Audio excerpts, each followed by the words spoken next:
জান, আমি ভালো আছি।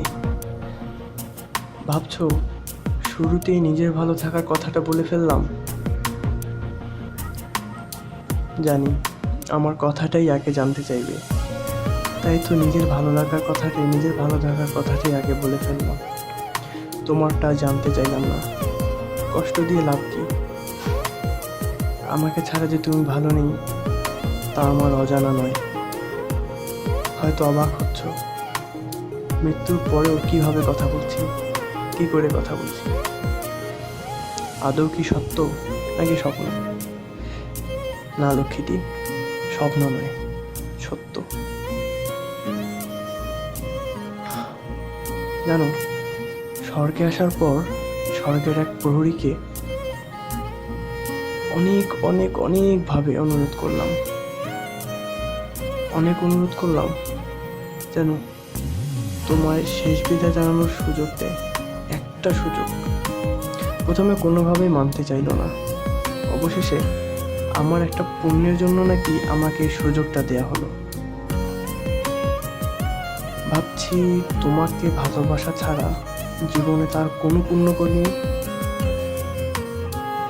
হয়তো এই ভালোবাসাটার জন্যই আজকে এই সুযোগটা পাচ্ছি, যেটা পৃথিবীর আর সবার কাছে অসম্ভব, আমার কাছে সম্ভব। কারণ তোমাকে ভালোবাসতে আমি এতটুকু কমতি করিনি। যতটুকু ভালোবাসার দরকার, যতটুকু দরকার নয় তার থেকে অনেক বেশি ভালোবেসেছি।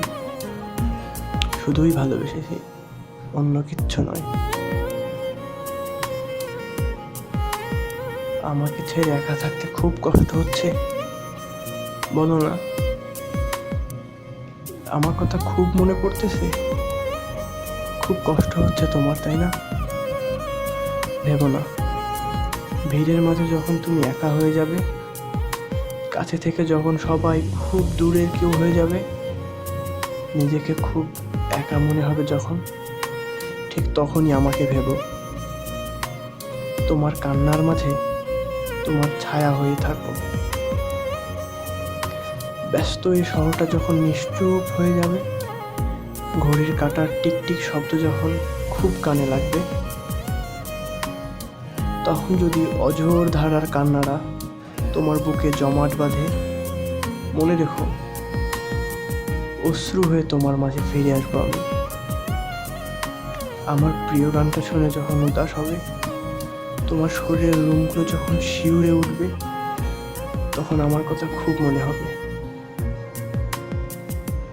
শূন্য দৃষ্টিতে যখন আমায় খুঁজবে, তখন যদি চেয়ে দেখো একটু দূরে আমায় পাবে। আমার দুষ্টুমির স্মৃতিগুলো, আমার হাসি ঠাট্টাগুলো, আমার তামাশাগুলো যখন মনে পড়বে, তখন অনেক কান্না পাবে তোমার। ডুকরে ডুকরে কাঁদবে তুমি। তখন চোখ খোলা রাখবে না, চোখটা বন্ধ রাখবে। দেখবে অন্ধকারের মাঝে আমি তোমাকে বলছি, এই পাগলি কাঁদতেছো কেন? কান্নার কি আছে? আমি তো এরকম সারা জীবন তোমার সাথে করবো। প্লিজ কাঁদিও না। তখন কিন্তু আর একটু কান্না করবে না। মাঝরাতে যখন জানালার পাশে বসে আমায় ভাববে, আমার ছবিটা বুকে আঁকড়ে ধরবে আর কাঁদবে। আমি নেই তো কি হয়েছে? দূর আকাশের তারারা তো আছে। তাদের একজন হয়েই না হয় তোমার সাথে সারাটা রাত গল্প করব। চাঁদের আলো হয়ে তোমার গায়ে এসে পড়ব। তাতে তো দোষের কিছু নেই। জানি আমার মরে যাওয়াটা তোমার কাছে কতটা কষ্টের। যেদিন আমি দুনিয়ায় নেই, সেদিন তুমি কত কান্নাই না করেছিলে। তখন শুধু আমার নিথর দেহটা পড়েছিল, আমার আত্মাটা তোমার ঘাড়ে হাত রেখে বলছিল, কাঁদিও না, তুমি কাঁদলে আমার খুব কষ্ট হয়, প্লিজ কাঁদিও না। তুমি তখন শুনতে পারোনি। শুনবে কিভাবে? তখন তো আমি আত্মা, শুধু চারপাশে ঘুর ঘুর করে বেরোচ্ছি। আর হাহাকার করে বেরোচ্ছে, কেউ আমাকে শুনতে পাচ্ছে না। আমি শুধু তোমার দুঃখটাকে দেখতেছি। ভুলবো না সেদিনের কথা। জানো, মরে যাওয়ার পূর্ব মুহূর্তে তোমাকে নিয়ে একটা কবিতা লিখেছিলাম, তোমাকে শোনাতে পারিনি। আজকে যখন সুযোগ হয়েছে তখন খুব ইচ্ছা করছে কবিতাটা শোনানোর। এই কবিতাটা আমি স্বর্গে বসেই লিখেছি, তাই আজকে বললাম শেষের কবিতাটাতে, শেষের চিঠিটাতে দিয়ে দিলাম, শেষের কথাগুলোই বলে দিলাম।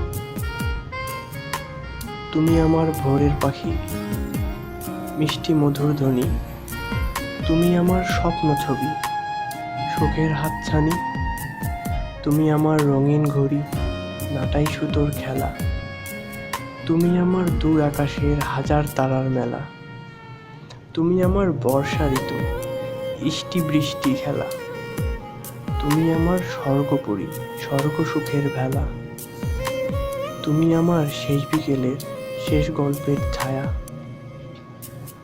তুমি আমার অবুঝ মনের ভালোবাসার মায়া। ভালো থেকো জান, আমি ভালো আছি। তোমার ভালোবাসার জন্য আমি ভালো আছি। আমার ভালোবাসার জন্য তুমি ভালো থাকবে সারাটা জীবন।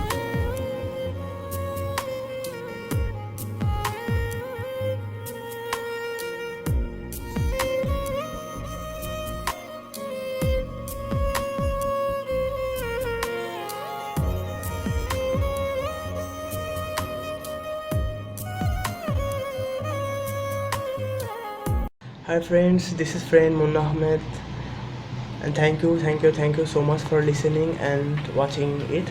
And you can follow me on Facebook. My Facebook ID name is Peculiar Person, additional name Peculiar Attitude, and you can also subscribe me on YouTube.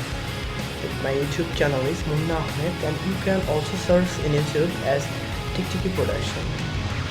For last time, I want to say again, be creative, be unique, and be peculiar.